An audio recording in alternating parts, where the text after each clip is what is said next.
NUP buli yali ku card ya National Unity Platform. Actually yayitawo. Medda. Sibe kyali. Ewaffe nkugambe ewaffe.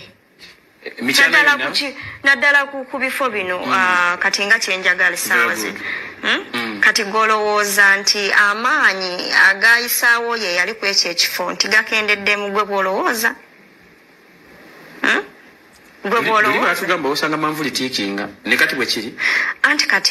Bannange ebya Prosi Mukisa Nabbosa wabitegedde batona babitegeera beerawo mbeere nga mbikuwa. Nabbosa ono ayagala kubeera nga yeefunyira oba yeesimbyewo nga MP mu kitundu ekyo eky'Emityana. Emabegako awo yaliko ku Baba TV nga interview akamu naye ebibuuzo engeri gye yabiddamu abantu bagamba nti tagwanyidde kubeera mubaka wa Parliament. Akiti si kaadi bandibadde bakyusa ne bagiwa Joyce Baagala. Ate abalala bagamba nedda. Abalala bagamba ffe tujja mmuwa akalulu. Mwana omwana ono yavuddeyo n'agamba nti buli kimu bagiyiga kiyige ng'oli ku mulimu. Bangi ne boogera ne bagamba nti NUP kye yakola okubeera ng'ewooyo atalina magezi n'emuwa kaadi yakola kya busiru nnyo. Bingi nnyo okuvuba kuli ku social media okwo. Ye nga ye Nabbosa yavuddeyo n'agamba nti temumujajingira ku TV interview wabula ye agambye nti ajja kukola kyakola buli kimu bayiga kiyige bw'anaabeera ng'abadde awangudde era ye agambye nti bw'aba ng'alina kaadi ya NUP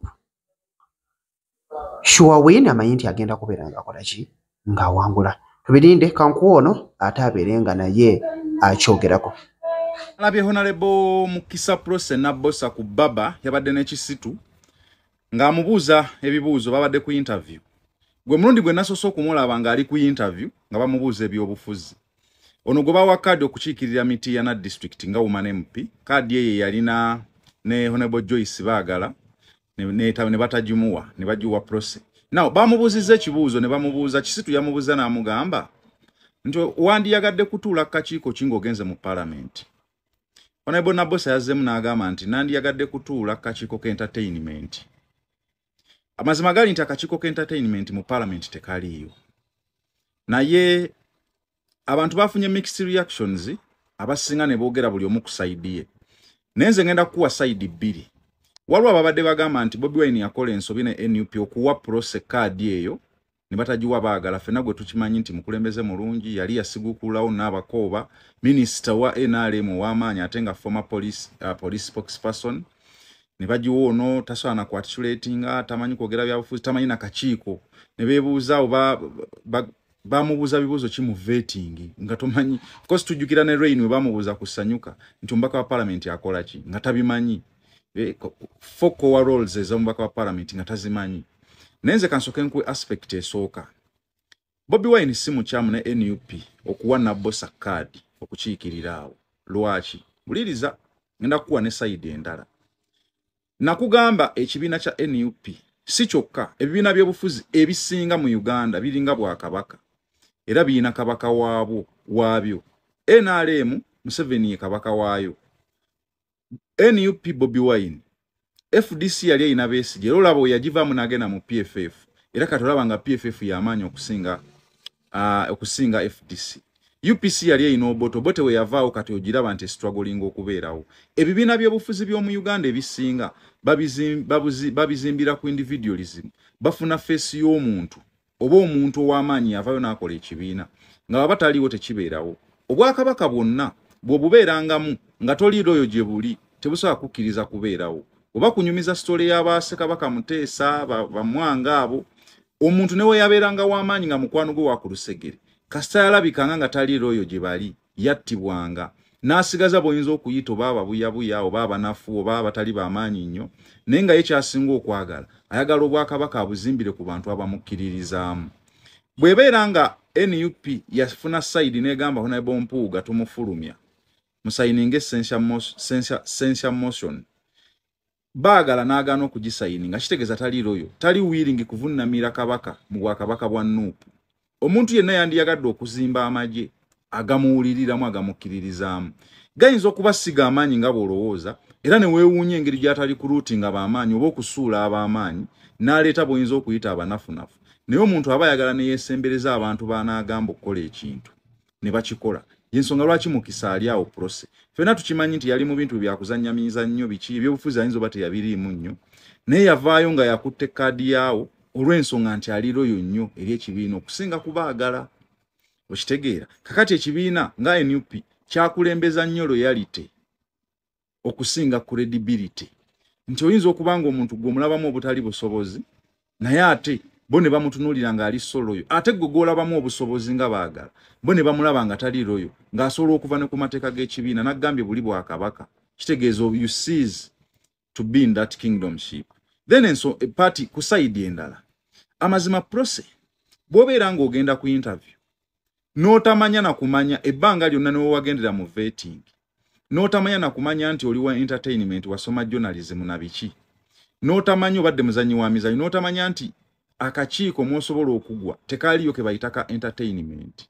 seriously waliwo mukola ekintu n'olabisa n'abakuwa kaadi n'olabisa ekibiina nti amazima balina bye baatunuulira birala n'oyongera okuwaba opponent ebigambo ebyokkola n'oyongera okuwaba opponent ebyokwogera batandikirawo because yoke loyalty weekiri naye ne credibility kikulu kubanga bali abakuwa kaadi si bogenda okiikirira ogenda kukiikirira abantu b'emitiiyana omuntu yenna ali mu entertainment waliwo ndowooza obukiiko bulinga busatu mwosobola okugwa osobola okugwa mu ka ICT information and communication technology actually kano ne Honorable Geoffrey Rutaya mwagwa osobola okugwa mwako kubanga ebintu bya communication ebyo technology ICT information era bigwa nnyo mu bintu bya entertainment then waliwo akakiiko akalala aka tourism era nabyo bigwamu kaawo waliwo akakiiko akalalira kosobola okugendamu ngaka education and sports kati education and sports era nayo giraba mu sports awo entertainment agiramu awo okitegeera naye gwe n'olemwa ku obwo bonna yadde okukwatako akamu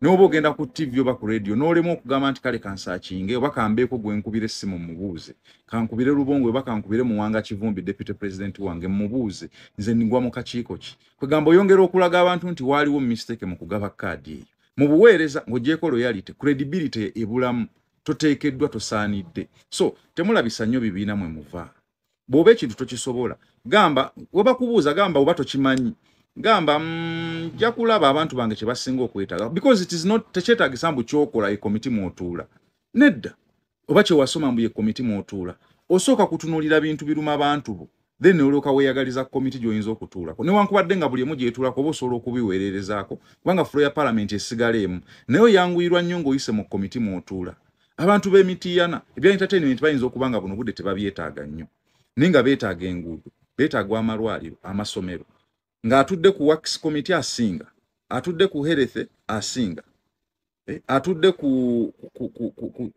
health ku wax asinga oba atudde ku education and sports ng'asinga kwegamba n'otalowooza nnyo nti olw'okuba obadde ozannya mizannyo otuuke n'okukiteeka mu mutwe nti eriyo komite ya entertainment so kyabuzeemu nnyo era kyongera okulaga abantu nti oba oli abo balina abantu abamu because waliwo abamu be baawa nga olaba bali credible ne waliwo abamu be baawa nga babawadde lwa loyalty just kati omuntu nga Walukagga it is loyalty not credibility of course tosobola bateeka ku minzaani emu n'esseggona manyi gana amazima galuma abantu abamu ne bayomba naye bwe kiri kyokka ate ne Kyagulanyi tomunenya naye ayagala abamuwulira gwe baagalwa abakugambye tusayininge tugobe empuuga n'ogaana n'ogamba kino nze sijja kitegeeza tagenda kuzza ojja kumujeemera paka oba tomugattako ayagala abamuvunnamira buli bwakabaka tuvuddeko ate awo katono baabayizi b'ekibiina ekyokuna olunaku lwaleero batandisa ebibuuzo byabwe ebyakamalirizo katwongere okubasabira buli kimu kibeere nga kitambula bulungi ate ye Prime Minister Robin Nabbanja bwe babadde ku kivulu kya Kampala Festival yavuddeyo nayongera okubeera ng'asakira President Yoweri Kaguta Museveni akalulu era n'ayogera ku kibiina kya NOP ekikulibwa Honorable Robert Kyagulanyi okubeera nti bakaabira ssente za iPod. Tebagala iPod ate akati babagyeko akasente baabo bakaaba tuli ffenna bannakampala muleke kusangira mu kalulu kano muleke tukubira kalulu Pulezidenti Yoweri ki abawagira Museveni munyongera obugalo waggulu mwebale nnyo mwebalimu ddala DJ ebikoze mu ggwanga naye bino byonna bisobodde okukoleka nga tulina omuntu ali waggulu atukulembera omulungi Yoweri Kaguta Museveni. Muzeeyi alina experience ey'amaanyi gyenjagala bannakampala tukozese okulaba nga tugenda mu maaso. Muzeeyi experience gy'alina mu bukulembeze nga pulezidenti bwe njagala twesige. Bannakampala njagala okubasiima okuwagira pulezidenti